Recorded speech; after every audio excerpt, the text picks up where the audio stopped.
आपके साथ भी हो। अंजील मुकद्दस मुकद्दस यूहन्ना के मुताबिक ऐ खुदावंद तेरी तमजीद हो।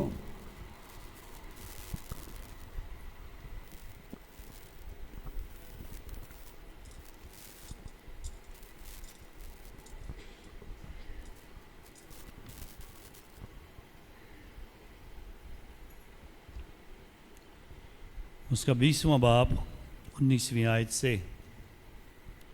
उसी रोज़ हफ्ता के पहले दिन शाम के वक्त जब उस जगह के दरवाजे जहाँ शागिर्द जमा हुए थे यहूदियों के खौफ से बंद थे, यीशु आकर बीच में खड़ा हो गया और उनसे कहा, तुम्हें सलामती हासिल हो। और ये कहकर अपने हाथों और पसली को ने दिखाया। पस शागिर्द खुदावंद को देखकर खुश हुए और यीशु ने फिर उनसे कहा, तुम्हें सलामती हासिल हो। जिस तरह बाप ने मुझे भेजा है मैं भी उसी तरह तुम्हें भेजता हूँ। उसने ये कहकर उन पर फूंका और कहा कि तुम रूहुल कुद्दुस लो। जिनके गुनाह तुम माफ़ करो उनके माफ़ किए गए हैं, और जिनके गुनाह तुम कायम रखो उनके कायम रखे गए हैं। अंजील पाक के वसीला से हमारी खताएं माफ़ की जाएं। ऐ मसीह तेरी सताइश हो।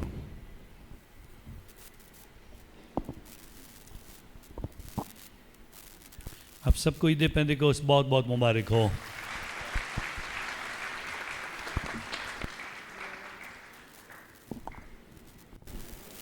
ईद पेंतिकोस्त जो कि खुदावंद के हुजूर रूहुल कुद्दुस के नज़ूल की ईद है, जिस दिन कलीसिया का जन्मदिन खुदावंद के हुजूर समझा जाता है और खुदा के हुजूर कलीसिया नए जोश और नए वलवले से भरपूर होकर दुनिया में गवाही देने के लिए तैयार होती है।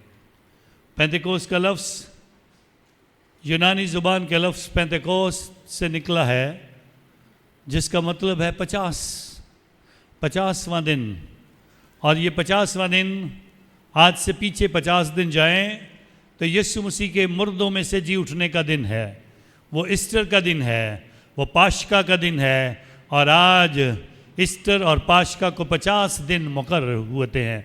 और ये 50 दिन जब मुकम्मल होते हैं तो 50वें दिन खुदा के वादे के मुताबिक रूहुल कुद्दुस की बरकत जो है हम सबको अता की जाती है।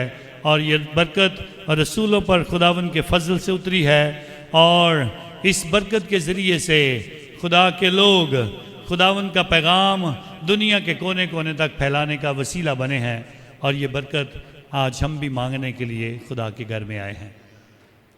ईद पेंतिकोस्त क्या दुनिया में तब्दीली लाती है? ईद पेंतिकोस्त क्या रसूलों में तब्दीली लाती है? ईद पेंतिकोस्त आपकी ज़िंदगी में क्या तब्दीली लाएगी?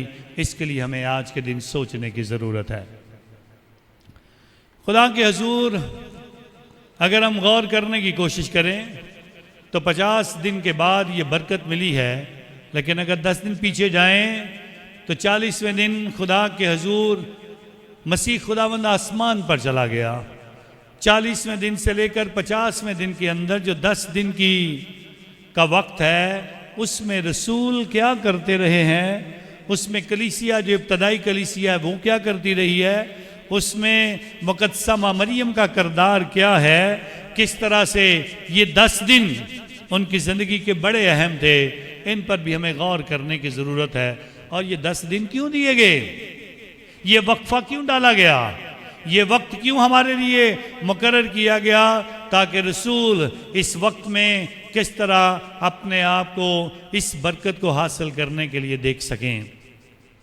कोई भी ब्रिज तैयार होता है, गुजरांवाला में हर तरफ कंस्ट्रक्शन जारी है, सड़कें टूटी हैं, जब भी कोई बड़ा पुल बनता है सो पुल तैयार होता हुआ नज़र तो आता है, शायद मुकम्मल भी हो जाता है, लेकिन एकदम से ट्रैफिक के लिए खोला नहीं जाता है। ऐसे ही हॉस्पिटल बनता है तो हॉस्पिटल की बिल्डिंग तैयार हो जाती है, देखने में बिल्डिंग बिल्कुल मुकम्मल नज़र आती है, लेकिन हॉस्पिटल में पहले ही दिन से मरीज़ों को लाने का अमल शुरू नहीं होता है। उसके लिए कुछ तैयारियां चाहिए होती हैं, उसके लिए कुछ ज़रूरी चीज़ों का इंतज़ाम करना ज़रूरी होता है। और जिस तरह ब्रिज की मजबूती देखने के लिए और उसके सूखने के लिए, और हॉस्पिटल के अंदर नई मशीनें और नया staff, nurses, doctor, paramedical staff, ये सारे जब तक ना आए तब तक मरीजों को नहीं बुलाया जाता है।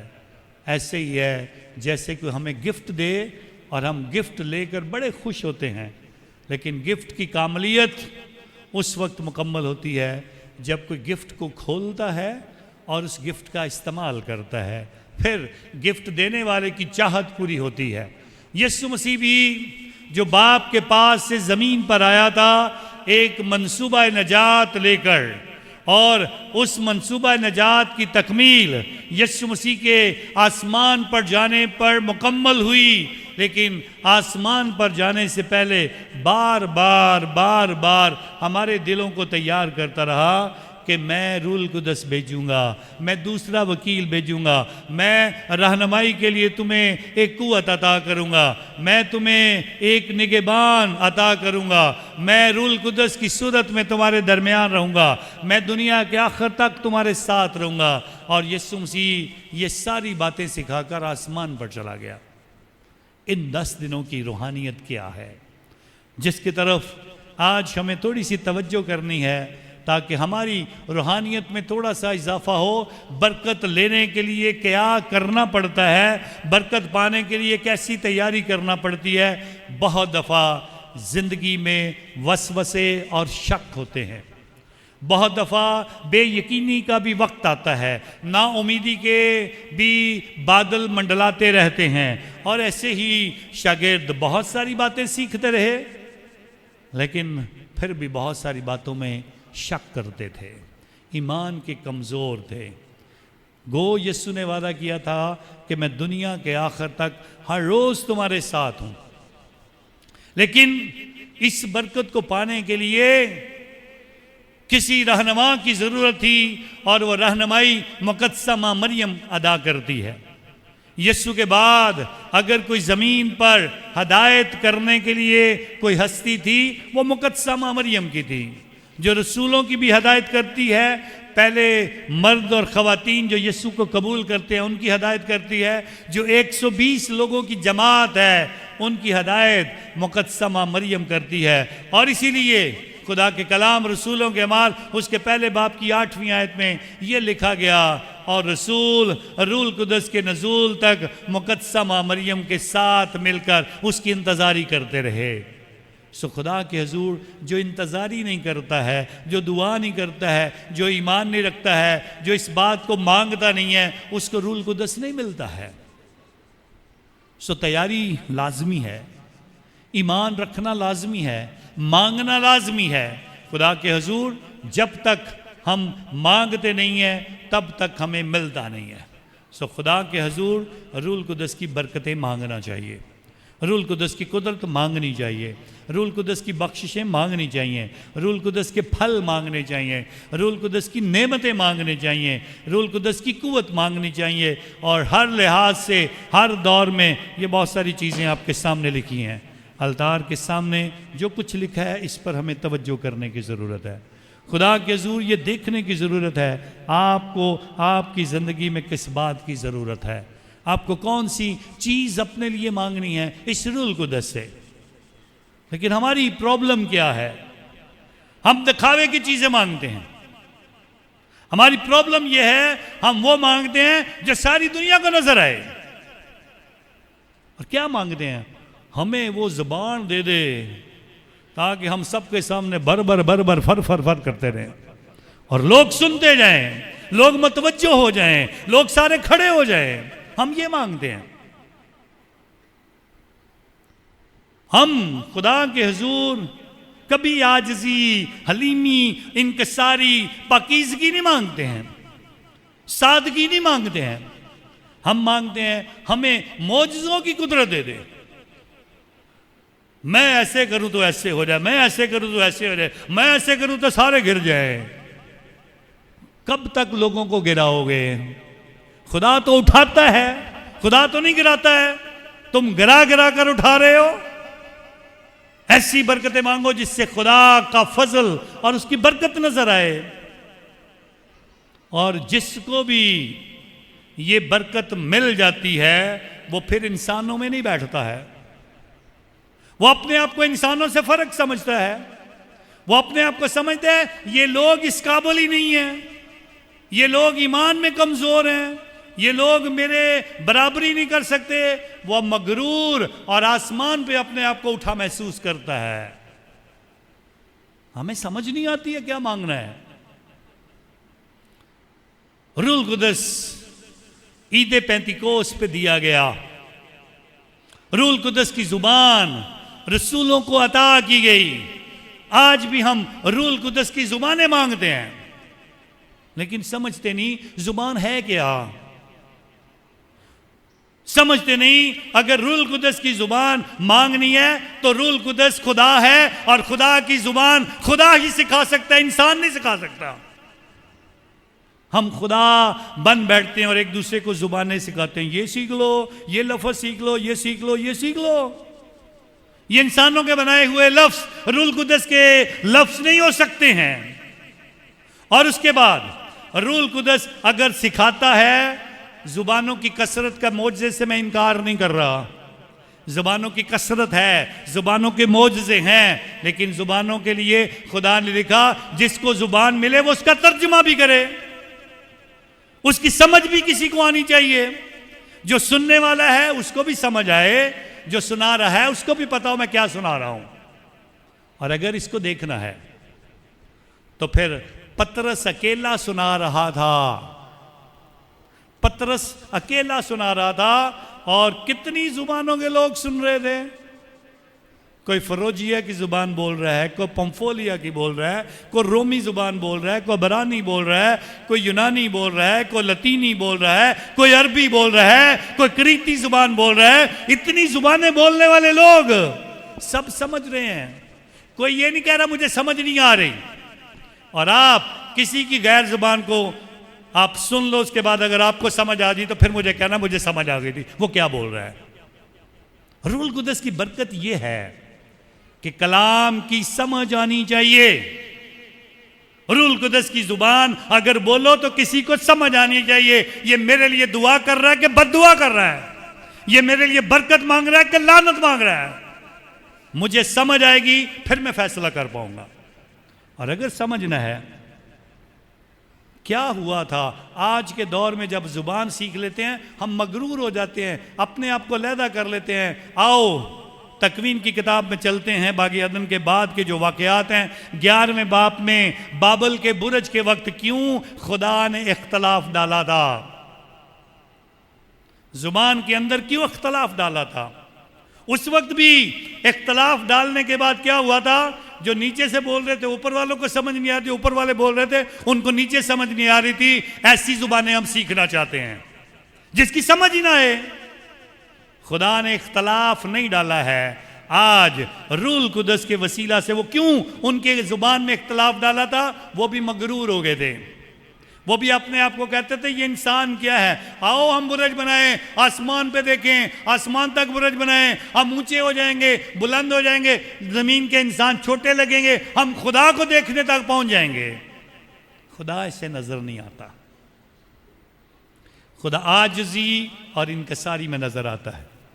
खुदा इसीलिए आज मौजज़ा करता है रूल कुदस का। और जो कुछ वहाँ पे बाबल के बुरज पे हुआ था, जो इख्तलाफ डाला था, आज खुदा इख्तलाफ ख़त्म कर देता है। कमज़ोर, डरे हुए, डरपोक, कमरे में छुपे हुए रसूलों को ये बरकत अता करके बताता है, तुम बाहर निकलो, इस कमरे से बाहर निकलो और पूरी दुनिया में जाओ। कमरे की इबादत को छोड़ो और बाहर निकलो, जाकर गवाही दो और बोलो, आके सबको समझ आ जाए और लोगों को पता चल जाए अब ये बाबल का बुरज नहीं है, ज़मीन पर भी खुदा करिश्मात कर सकता है, ज़मीन पर रूह की बरकत मिल सकती है, ज़मीन पर भी खुदा के हजूर मुख्तलिफ ज़ुबानें बोलने वाले सुनकर कहते हैं ये पतरस अकेला बोल रहा है, मुझे फरोजिया की समझ आ रही है, मुझे रोमा की समझ आ रही है, मुझे अबरानी की समझ आ रही है, मुझे यूनानी की समझ आ रही है, मुझे क्रीती ज़ुबान की समझ आ रही है, मैं लतीनी ज़ुबान सुन रहा हूँ, मैं अरबी ज़ुबान सुन रहा हूँ। तुम क्या बोल रहे हो, इसका सोच कर फिर फैसला करो। मुझे रूल कुदस की ज़ुबान मिली है या किसी और की ज़ुबान मिली है। शायद मैं किसी और की ज़ुबान बोलता हूँ। खुदा के हुजूर रूहुल कुद्दस का सबसे बड़ा मौजज़ा जो आपको सुनना है, सीखना है, समझना है, रूहुल कुद्दस जुदा नहीं करता बल्कि इत्तेहाद पैदा करता है। सारे बोलो, रूहुल कुद्दस इत्तेहाद पैदा करता है। रूहुल कुद्दस इत्तेहाद पैदा करता है, तोड़ता नहीं है, जुदा नहीं करता है। शैतान जुदा करता है, शैतान अलग-अलग होने की बातें करता है। और जिसको खुदा के रूह की बरकत मिल जाए वो इंसानों को जोड़ने की बात करता है, वो इंसानों को जोड़ने की बात करता है। मैं खुदा के हुजूर बहुत खुश हूँ आज इस वजह से भी कि ये रूहुल कुद्दस की बरकत खुदावंद यीशु मसीह के ख्वाब को पूरा करती है।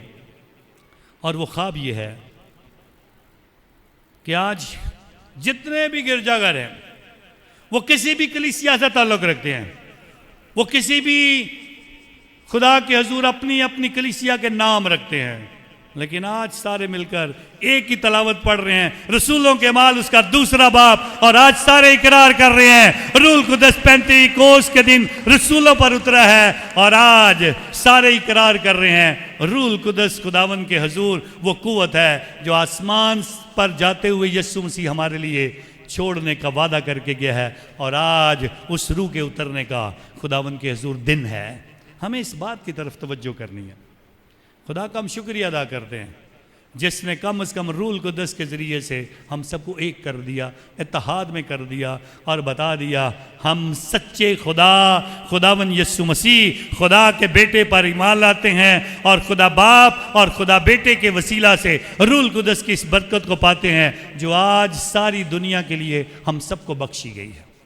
हमें इस बात की तरफ तवज्जो करनी है, रूहुल कुद्दस इत्तेहाद पैदा करता है, जोड़ता है, सबको इकट्ठा कर देता है।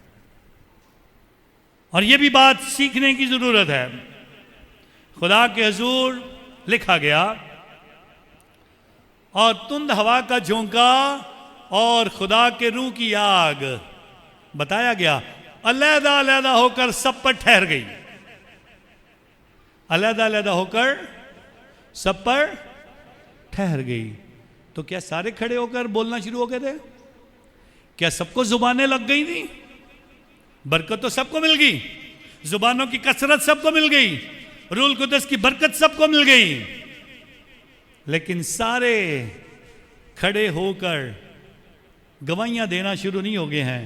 सारे पतरस की सरबराही में उसको अपना सरदार मानते हुए सारे उसके आगे झुक गए और कहा है तू बोल, तू बोल, क्योंकि हम तेरी सुनना चाहते हैं, क्योंकि खुदा ने तुझे चुना है, खुदा ने तुझे चुना है, हमने तुझे नहीं चुना, खुदा ने तुझे चुना है, इसलिए तू बोल।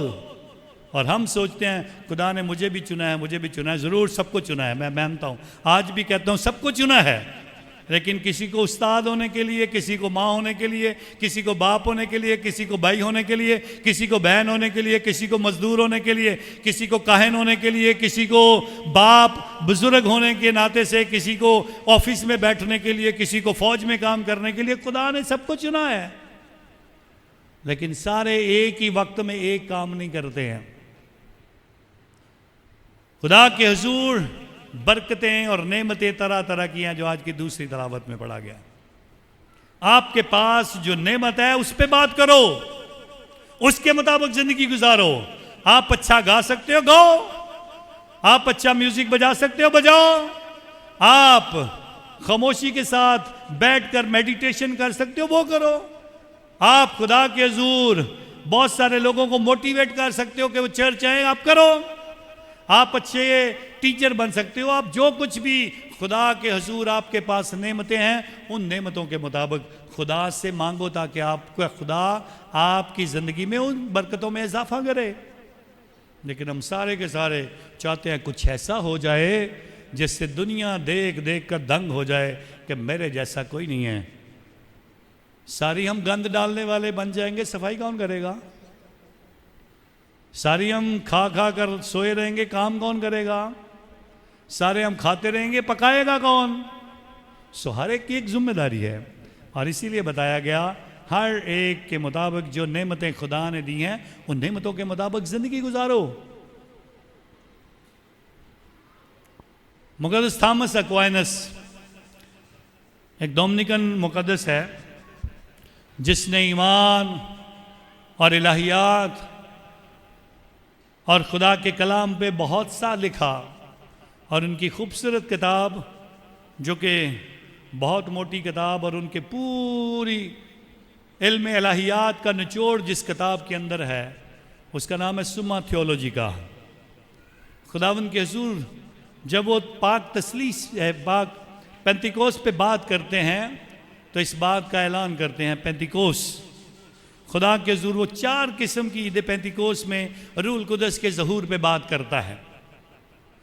खुदा के हुजूर रूल कुदस का ज़हूर सबसे वो पहले कहते हैं वो छुपा होता है, मख्फी होता है, इंसान की आंख उसे देख नहीं सकती है। रूल कुदस का नज़ूल जब इंसानों पर होता है वो छुप कर होता है, हिडन तरीके से, वो देखा नहीं जा सकता। आप कहोगे कैसे? खुदा का शुक्र करते हैं आज मौसम बहुत अच्छा है, बाहर हवा चल रही है, और खुदा के कलाम में यीशु मसीह ने कहा निकोदेमस से, हवा जिधर चाहती है चलती है और कोई नहीं जानती कहाँ से आती है। क्या कोई जानता है? रूल कुदस को भी कोई नहीं जानता कि रूल कुदस कैसे किसी की जिंदगी में काम करता है। ये छुप के काम करता है, और छुप के काम करने का अंदाज क्या है? आप किसी मुसीबत में पड़े हो, आपको पता भी नहीं चलता, आप उससे निकल आते हो। आपने देखना है, तजर्बा करना है। जिन खानदानों ने अपनी बेटियों की शादियां की हैं उन्हें अंदाज़ा हो जाएगा। जिस दिन बेटी की शादी के लिए सोचा, रिश्तेदार रिश्ता देखने के लिए आए, सोचना शुरू किया हमारी बेटी की शादी होगी, कैसे इंतजामात होंगे, कैसे सब कुछ होगा। और वो दिन भी आता है जब बेटी रुखसत होकर अपने घर भी चली जाती है और हमें समझ भी नहीं आती सब कुछ कैसे हो गया। ये रूल कुदस करता है और हमें अंदाज़ा भी नहीं होता है। और हाल ही में एक नौजवान एक्सीडेंट में मारा गया और वो सऊदी अरब में पकड़ा गया, और फिर उस पर इल्ज़ाम लगा, उसको गिरफ्तार किया गया और उसको कहा इसको जान तो मार दो, या ये जो दिद्दत के पैसे होते हैं वो काफ़ी सारे, शायद 20-25 करोड़ रुपए अदा करे तो इसकी जान बख्शी हो सकती है। सो ना उसके पास पैसे थे ड्राइवर के पास, और ना उसके पास कुछ और ऐसी जमा पूंजी थी कि वो देता और कुछ कर लेता, और कैद में था। और एक दिन ऐसा आता है कि जिस बच्चे की जान चली गई थी उसकी माँ जेल में आती है, और जेल में आकर उस बच्चे को कहती है मेरे बेटे के नसीब में तो लिखा था वो ऐसे ही एक्सीडेंट से मरे, और आज मैं यहाँ इसलिए आई हूँ, मैं नहीं चाहती हूँ कि एक और बेटा जो मेरे बेटे की तरह का है वो भी इस कैद में मर जाए। और मैं तुम्हें माफ़ करती हूँ और पैसे भी माफ़ करती हूँ, अपने बेटे का मरना भी माफ़ करती हूँ। रूल कुदस ऐसे काम करते हैं, आपको पता भी नहीं होता, वो मख्फी तौर पर छुप कर ऐसे काम कर देते हैं, आपको अंदाज़ा भी नहीं होता है। हमें ये बात सीखना पड़ेगी, सबसे पहले हमें ये बात सीखना पड़ेगी कि रूल कुदस जो है वो छुप के काम करता है। और हम चाहते हैं रूल कुदस मिल जाए, फर्द सारियाँ गल्लां ही फर्क ने, मैं इधर उधर सुट दिया तो इधर उधर सुट दिया। रूल कुदस छुप के काम करता है। रूल कुदस को दूसरी बात जो मुकद्दस थॉमस एक्वाइनस कहता है, रूल कुदस इंसान के अंदर तहरीक पैदा करता है, कुछ करने के लिए तहरीक पैदा करता है। और तहरीक कब पैदा होती है? जब इंसान को किसी काम से मोहब्बत होती है, कुछ करने से मोहब्बत से तहरीक पैदा होती है।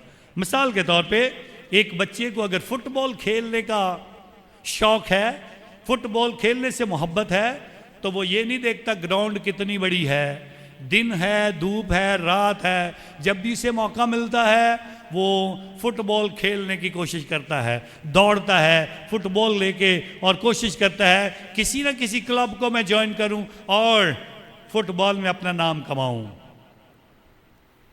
जो खुदा से मोहब्बत करता है वो ये नहीं सोचता मौसम कैसा है, वो ये नहीं सोचता कि पता नहीं आज चर्च होगा कि नहीं होगा, वो ये सोचता है मुझे दुआ करनी है, मुझे इबादत पे जाना है, मुझे खुदा से मुलाकात करनी है, मुझे खुदा के आगे झुकना है, मुझे उसे सजदा करना है। मैं कुछ भी हो जाए, ये तूफान भी आ जाए, आंधियां भी आ जाए, मुझे खुदा के घर में जाना है, क्योंकि मुझे खुदा से मोहब्बत है।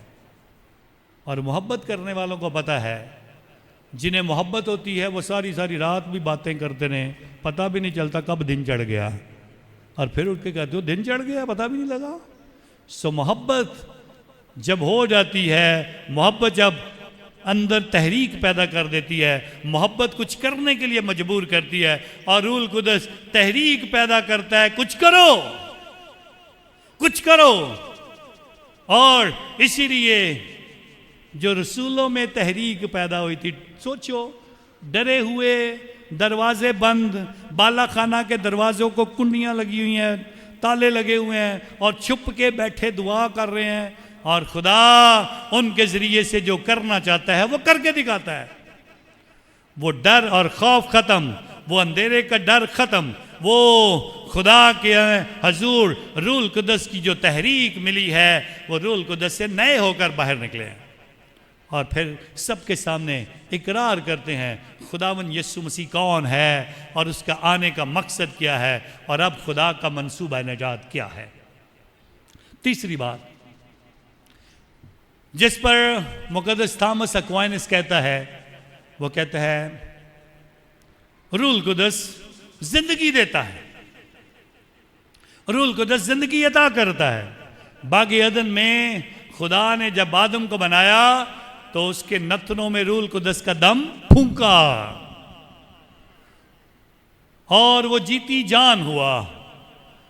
बागे अदन में रूल कुदस का दम जो है आदम के नथनों में फूंका गया, और वो जीती जान हुआ।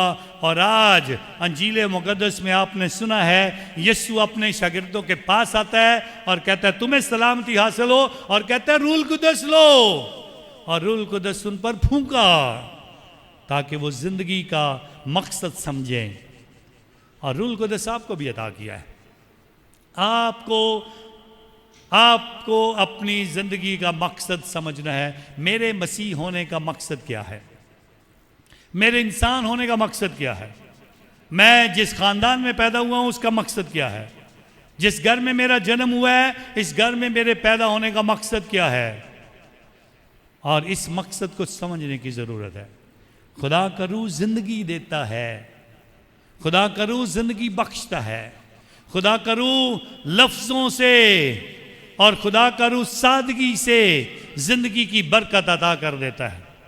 जरूरी नहीं करिश्मे और बड़े बड़े मौजे और बड़ा कुछ हो तो फिर पता चले मेरे अंदर खुदा का रूह है। खुदा का रूह जिस तरह उसने मुर्दा आदम के अंदर जिंदगी का दम फूंका और वो जीती जान हुआ, हर मुर्दा शख्स के अंदर जब मेरा बेटा या मेरी बेटी नशे में धुत पड़ी है और खुदा उसके नथनों में वो दम फूंक दे और उसे अपनी जिम्मेदारी का एहसास हो जाए, ये मेरा खानदान है, मुझे मेहनत करनी चाहिए, मुझे नशा छोड़ना चाहिए, मुझे अपनी ज़िंदगी में कुछ बेहतर करना चाहिए, उस बात को समझने की ज़रूरत है। ये ज़िंदगी की बातें हैं। बेकार बैठे रहना, मेरी बहनें काम करें, मेरा बाप काम करे, मेरी माँ काम करे और मैं घर पे सोया रहूं, जिस दिन मुझे ये एहसास हो जाए मुझे भी उठ के करना है, उस बच्चे में ज़िंदगी आ जाएगी। रूल कुदस ऐसी ज़िंदगी देता है ताकि तुम एक नई तहरीक लेकर उठो और जाकर बाहर के लोगों के सामने कुछ करने की कोशिश करो, कुछ नया करने की कोशिश करो। रूल कुदस रूहानी कुव्वत से नवाजता है, शिफा देता है, रूल कुदस मौजज़े करता है। ये चौथा नुक्ता है जिस पर मुकद्दस थॉमस एक्वाइनस बात करता है। रूल कुदस का सबसे बड़ा मौजज़ा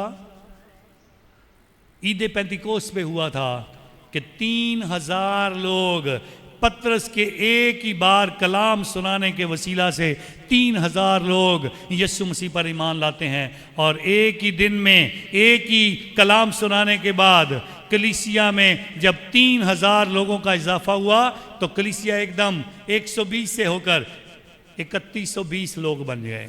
ये खुदा की कुदरत और बड़ा मौजज़ा था।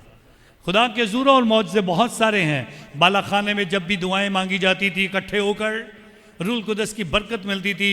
और पतरस और यूहन्ना कैद में थे, कलीसिया दुआ कर रही थी, और इकट्ठे इत्तेहाद में एक होकर दुआ करने से जो बरकत मिलती है वो ये बरकत है कि कैद के दरवाजे टूट गए और पतरस और यूहन्ना बाहर निकल आए।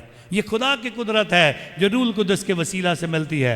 और इसी तरह जब रूल कुदस की बरकत मिलने के बाद एक बार फिर जब पलूस कैद में है और उन्होंने कहा इनके पांव भी बेड़ियों के साथ बांध दो और अंदर की जेल में रखो, और इधर कलीसिया पलूस के लिए दुआ करती है, तो अंदर से बेड़ियां टूट जाती हैं, दरवाजे खुल जाते हैं, और फिर भी ये कैदी ऐसे हैं, भागते नहीं हैं बल्कि वहीं एक दूसरे का ईमान बढ़ाते हैं, रूल कुदस की बात करते हैं। और उसी वक्त में जो दरोगा इंचार्ज था वो मर रहा था, और उसे कहा ना मर, ना अपनी जान जाया कर, हम यहीं पर हैं, कोई तुझे कुछ नहीं कहेगा। ये यीशु मसीह ने मौजज़ा किया है, ये रूल कुदस के वसीला से हुआ है, ये कलीसिया की दुआ के वसीला से हुआ है, इसलिए हम यहीं पर हैं। और उसने कहा वो खुदा जो इतने मौजज़े कर सकता है, मैं और मेरा सारा ख़ानदान इस यीशु को कबूल करेंगे और बरकत हासिल करेंगे और बपतिस्मा पाएंगे।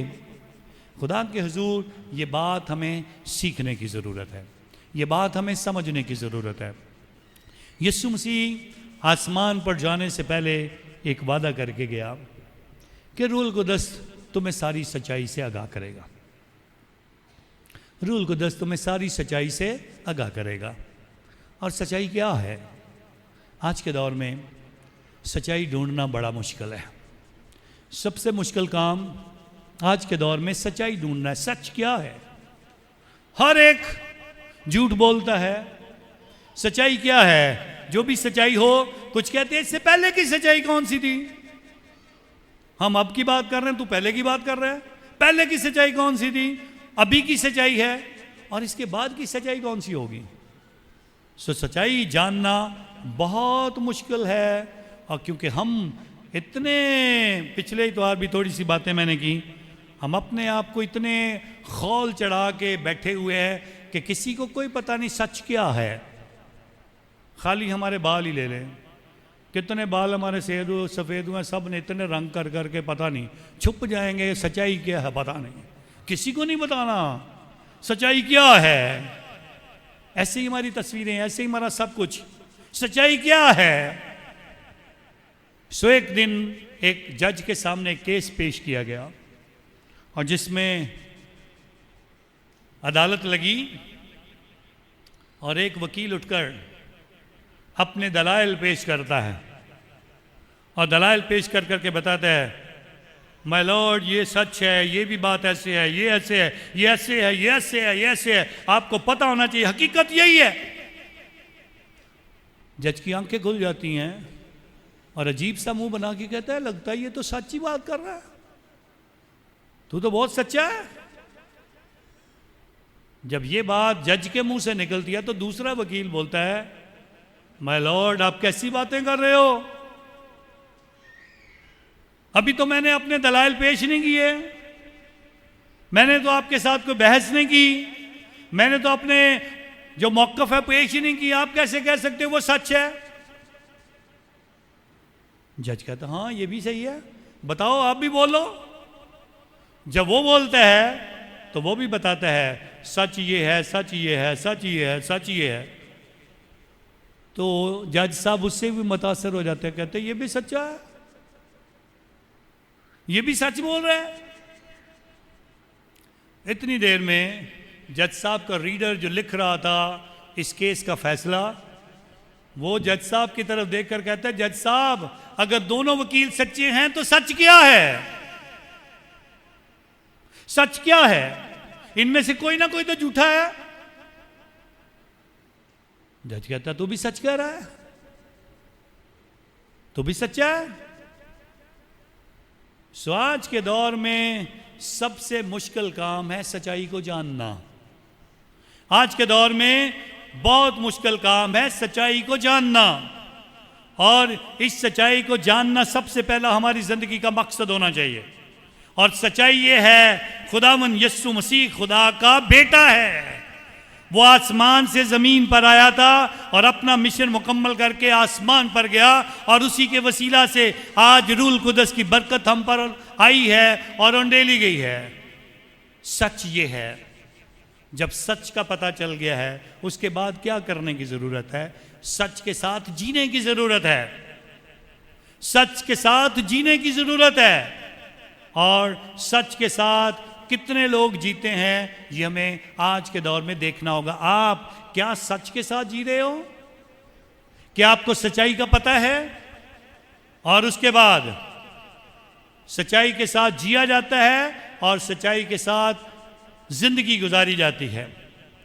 सच्चाई पर ईमान रखा जाता है और खुदावंद के हुजूर हमें इसी बात की तरफ तवज्जो करनी है। आज मैं नौजवान बच्चों और बच्चियों से एक दफ़ा मुखातब होना चाहता हूँ। नौजवान बच्चे और बच्चियां कान खोल कर सुन लें। सच ये है, खुदावंद यीशु मसीह खुदा का बेटा आसमान से ज़मीन पर आया और फिर अपना मिशन मुकम्मल करने के बाद वापस आसमान पर गया है। सच ये है, सच ये है कि वो राह, हक और ज़िंदगी है। वो हमारा निजात दहिंदा है। उसने हमें हमारे गुनाहों से बचाया है। उसने मौत पर फतह हासिल की है। ये सच जानने के बाद भी अगर कोई नौजवान बच्चा और बच्ची अपनी सोच और अपने मकसद को हल करने के लिए, एक दूसरे को हासिल करने के लिए, एक दूसरे के साथ शादी करने के लिए घर वालों की इजाज़त के बगैर अगर अपने इस सच को छोड़ता है तो वो ज़िंदगी में कभी खुश नहीं रह सकता। वो कभी अपने ईमान से दूर होकर कभी बरकत नहीं पा सकता है। हमें इस बात की तरफ तवज्जो करने की ज़रूरत है। जिसने मसीह को छोड़ा है उसने ज़िंदगी को छोड़ा है। जिसने मसीह को छोड़ा है उसने अपना सब कुछ गंवा दिया है। और नौजवान बच्चे और बच्चियों, प्लीज़ इस बात पे तवज्जो करो। राह, हक और ज़िंदगी का खुदावंद आप सबको बुलाता है। इसी ने मौत पर फतह हासिल करके आसमान के दरवाज़े हमारे लिए खोले हैं ताकि हम भी हमेशा की ज़िंदगी के वारिस बने। अगर आप इस मसीहा को छोड़ दोगे तो कहीं के ना रहोगे। पुराने वक्तों के मुक़द्दसीन और पुराने वक्तों के पहले मसीह ईमानदार इस बात का ऐलान करते थे और बोलते थे, जान जाए पर जाए, ईमान ना जाए। और आज हम कहते हैं ईमान जाता है तो जाए, मेरे तरफ से सब कुछ बाढ़ में जाए। सो प्लीज़ मेहरबानी से इस बात की तरफ तवज्जो करो। जान जाए पर जाए लेकिन ईमान ना जाए। खुदा के हुजूर यही वजह थी, उनको शेरों के आगे भी डाल देते थे, कहते थे यीशु जिंदा है। उन्हें जलती आग में फेंकते थे, वो कहते थे मसीह हमारा खुदावंद है। उन्हें आग के अंदर फेंकते थे, उन्हें तेल की उबलती हुई कढ़ाइयों में डालते थे, वो फिर भी कहते खुदावंद यीशु मसीह खुदा का बेटा है। उन्हें उनके जिस्मों पर तलवारें चला रहे होते, छुरियां मार रहे होते थे, वो फिर भी कहते थे मेरा मसीह यीशु ही है। उन्हें पत्थर मारते थे तब भी यही इकरार करते थे, वो ईमान का इकरार करते थे। और आज हम शायद एक दूसरे के जिस्मों को हासिल करने के लिए, अपनी जिस्मानी ख्वाहिशात को पूरा करने के लिए कभी कभी ईमान का और खुदा का और कलाम का इनकार करके अपने आप को समझते हम बड़े कामयाब शख्स हैं। कभी भी नहीं हो सकते। जिसने ईमान छोड़ दिया खुदा ने उसको छोड़ दिया, और उसकी हालत फिर सबको पता है क्या होती है। सबको अंदाज़ा है कैसे ज़िंदगी गुजारे हैं। सो इसलिए खुदा के हुजूर आज रूल कुदस की नज़ूल की सीद के मौका पर खुदा के हुजूर मैं दुआ करता हूँ, खुदा हमारी कलीसिया में एक नई रूह पैदा करे, नई कुव्वत दे, नई तहरीक पैदा करे, नया जोश पैदा करे, ताकि हम अपने ईमान के गवाह बने और हमेशा अपनी ज़िंदगी से खुदावंद के नाम को जलाल दें। खुदा आप सबको बरकत दे, यीशु मसीह के नाम से।